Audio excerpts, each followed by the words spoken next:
pues sigamos con las imágenes. La información financiera en República Dominicana. Tasas de política monetaria, precisamente esta es la imagen a la cual hicimos referencia anteriormente en el programa que mostramos siempre. La tasa de política, como dijimos, 5.25%. Aquí está la inflación o rango de la inflación meta, que es 3 más 1 menos 1, 3,45. La inflación del año 2025, aún no tenemos la del primer mes de este año, de enero. Esperemos que la semana que viene la tengamos, pero el año pasado la inflación cerró en 4.95 anual y la inflación subyacente, que excluye algunos artículos que no responde a condiciones de liquidez en la economía, 4.85, 10 puntos básicos inferior, y esta es tal vez la que el Banco Central observa con más detenimiento, esta subyacente. Si comparamos esto con la economía que más nos afecta, que es la de Estados Unidos, el año pasado la inflación interanual 2.7 y la subyacente 2.6. Estados Unidos tiene como meta el equivalente de esto que señalamos aquí en República Dominicana. Nosotros tenemos una meta de 3, 4, 5. Ellos tienen una tasa fija. La mayoría de los países del mundo tienen una meta de una tasa específica. En los Estados Unidos es 2%. Ellos excedieron bastante, por ejemplo, la inflación interanual en un 35%. Prácticamente, y esta en un 30%. Nosotros hemos mantenido la tasa dentro del rango, ellos no pudieron lograrlo, aunque va descendiendo la inflación el año pasado y va en descenso. La tasa de política monetaria, la equivalente del 5.25 que señalamos aquí en el país, allá es de 3.50 a 3.75. Así como nosotros tenemos una sola tasa de política monetaria, los Estados Unidos tienen un rango, por lo regular, de 25 puntos básicos y ahora mismo está en 3,5 a 3.75. Vamos a ver dentro de la información financiera la tasa activa, la que los bancos cobran por los préstamos, la banca múltiple. Estos son promedios ponderados en 14.72%. Esta semana subió 0.79%. Ha vuelto a subir. La pasiva de los bancos, que son la que ellos pagan por los depósitos, subió a un 0.18%. Tenemos que hacer la observación que en República Dominicana la diferencia entre estos dos, no en República Dominicana, perdón, pero la diferencia entre estos dos, que equivale a 8.72%, es lo que se llama el margen de intermediación. Es la diferencia entre lo que los bancos cobran y los bancos pagan. Y esto es muy alto. En los Estados Unidos puede ser un 3, un 4%, aquí es altísima, y fíjense bien que esta semana lo que los bancos pagan subió 0.18 puntos básicos, sin embargo lo que cobran subió más de 4 veces ese monto en 0.79. Si comparamos de nuevo las tasas de interés de aquí con Estados Unidos, la tasa preferencial, promedio ponderado, aunque es 14.72 aquí, pero el ponderado promedio 10.76 es la tasa al mejor riesgo, que son muy pocos clientes los que los bancos asumen que tienen un riesgo casi cero. Eso es 10.75. O sea, equivale casi un 4% por debajo del promedio ponderado. Y en Estados Unidos el prime es 6.75. La diferencia, 4.01%. En la semana esta brecha, esta diferencia bajó en 0.06.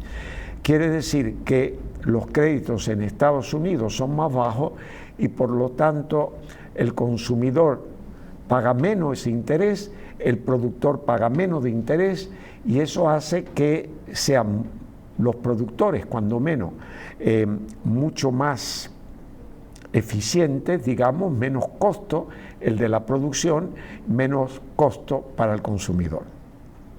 Aunque obviamente allá es en dólares y acá hay que es en pesos.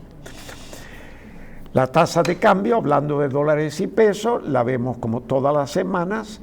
El dólar lo compran los bancos a 62 pesos con 5 centavos y los bancos lo venden a 63.94. La tasa de venta subió 11 centavos. Fíjense bien que al igual que hablamos antes de la tasa de intermediación, el margen de intermediación entre lo que un banco paga y cobra por los préstamos, aquí vemos que también hay una diferencia de 1 peso con 91 centavos. Los bancos cobran a la venta de dólares 1,91 centavos por encima de lo que ellos pagan por el dólar. Ese es también un beneficio para la banca. Y en el caso del euro, pues lo compran a 72,98 y lo venden a 77,27. Este 77,27 es el mismo valor que tenía la semana pasada y por eso le mostramos una flecha en horizontal. Fíjense bien que la tasa de intermediación es más elevada en el euro que en el peso. Es como un 4,25%, pero eso se debe mayormente no solamente al valor del euro, sino que el uso del euro en efectivo es muy inferior al uso de dólares. Por consiguiente, los bancos cobran algo más porque no tienen salida. Es muy raro comparamos el que va a Estados Unidos, el que compra dólares, porque aquí a veces pagamos cosas en dólares.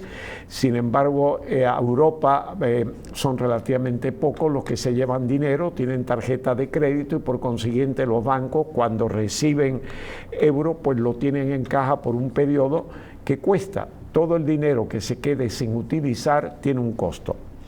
Si comparamos el valor del euro con el dólar, pues vemos que esta semana el dólar bajó 1 centavo a 1,18. La semana pasada estaba en 1,19, $1.19, hoy está $1.18 al euro. Esto ha bajado, en lo que llevamos del año, el dólar ha bajado casi un 10% en comparación con el euro y con otras monedas también. El Banco Central siempre nos envían informaciones de interés. Esa es la información que mencionamos al inicio del Banco Central, informando a todo el mundo de las acciones que toma, los motivos por los cuales toman estas acciones y dan datos específicos que nos hacen entender el por qué y cómo el Banco Central actúa. En este caso nos informa que la inversión extranjera directa alcanzó el año pasado sobre los 5.000 millones de dólares. Y este resultado representa un aumento de 509 millones, un 11.3% con respecto al año anterior. Y aquí tienen ustedes en esta imagen, desde el año 20, pues básicamente casi se ha duplicado de 2.559 millones a sobre los 5.000 millones y ha ido en ascendencia bastante estable. Entre el 23 y 24 pues subió menos, estos los efectos post-COVID, y ahora se ha vuelto a recuperar a los niveles que estaban, por ejemplo, en el 2021 y no tanto como 21-22, pero en fin, en esa etapa. Esto es muy buena noticia para el país. Inversión extranjera directa, seguimos con esta información en términos de porcentaje. Bueno, pues esas inversiones extranjeras están mayormente en el turismo, un 26.3%, energía, un 23.8%. Entre estos dos sectores representa un 50% de la inversión extranjera. Bienes raíces, muchos de los cuales están asociados con el sector turismo de bienes raíces, con inversión de dinero de fuera, en casi un 16%, en el comercio, zona franca, etcétera, un 10.5%. Bueno, zona franca lo tiene aparte, pero en el comercio fuera de zona franca, 10.5%. aquí puede haber empresas, pueden tener facilidades, la minería 6.7, esta ha subido algo porque el oro subió muchísimo el año pasado, que lo veremos más adelante en el programa, el sector financiero 3.4 y otros 4.9. Ahí tienen la distribución de ese dinero que llega al país de fuente extranjera directamente.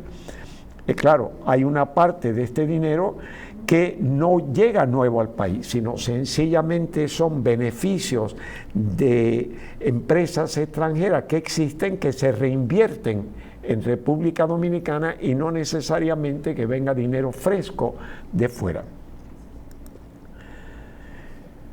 Seguimos con el Banco Central, perspectiva de crecimiento de la economía dominicana para el año en curso. Esta es una visión institucional del propio Banco Central. El Banco Central, vamos a ver qué dicen aquí las proyecciones de crecimiento de instituciones que no son del Banco Central. El Fondo Monetario a octubre, yo creo que hoy bajaría esto de 4.5 de crecimiento del Producto Interno Bruto, pero en octubre consideraba que sería 4.5, el Banco Mundial igual. El Consensus Forecast, que son instituciones que se dedican a hacer estos estudios, 4.1, coincide con Focus Economics, y el CEPAL, que es representativo de realmente Latinoamérica y el Caribe, más bajo en 3.6. El Banco Central hace su estudio, como dijimos, esta visión institucional, y aquí lo compara con el año 22, 23, 24 y 26, y el Banco Central considera que este año vamos a crecer 4%. Quien les habla considera que este 4% me parece más razonable que lo que dice este cuadro de instituciones foráneas.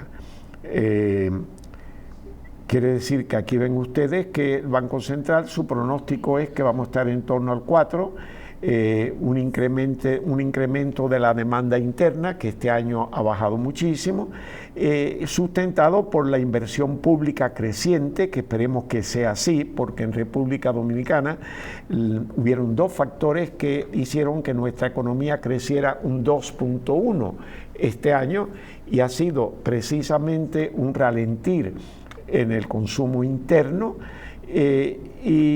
obviamente también el hecho de que el gobierno dedicó relativamente pocos recursos a inversiones de capital que crea empleo, y que luego, una vez que esas inversiones se utilicen en la economía, sean vías de transporte o sean aeropuertos, lo que fuera, eso aumenta el consumo, aumenta los empleos y por consiguiente crece. Este año hemos sufrido de eso. Yo soy un creyente de que más que los elementos foráneos, la incertidumbre mundial, lo que ha causado que nuestra economía haya quedado en 2.1 de crecimiento, se deben a elementos y factores internos. Pasemos a las imágenes. No, perdón, sí, porque tengo que decir esto. La demanda interna, lo que estaba diciendo, una inversión pública creciente, la transmisión continua de las medidas monetarias adoptadas en pasados años. Adicionalmente, República Dominicana se beneficiará de términos de intercambio más favorables, caracterizados por altos precios de oro y precios del petróleo relativamente bajos. Bueno, todos esperamos altos precios del petróleo, del oro. El oro ya ha bajado un 10% desde que subió a su récord en una semana. Yo no creo, estarán altos, pero no creo que estará tan alto. Y aquí hay que incluir que el cacao, que el año pasado llegó a $10,000 la tonelada, ha vuelto hacia ahora, ahí está por los 4,000. Obviamente portamos más oro que cacao, pero va a afectar y va a compensar uno con otro. Así que sí tenemos lo que el Banco Central bien alega, que las medidas monetarias que fueron de expansión adoptadas el año pasado, mantuvieron el crecimiento de la economía dominicana, que de otra manera hubiera visto un descenso aún mayor. Al 2.1 hubiera sido posiblemente alrededor del 1, o tal vez menos, si el Banco Central no hubiese actuado de esa manera agresiva en su política monetaria. Y aquí volvemos a otra pausa para llegar a la parte final de esta entrega. Volvemos con ustedes.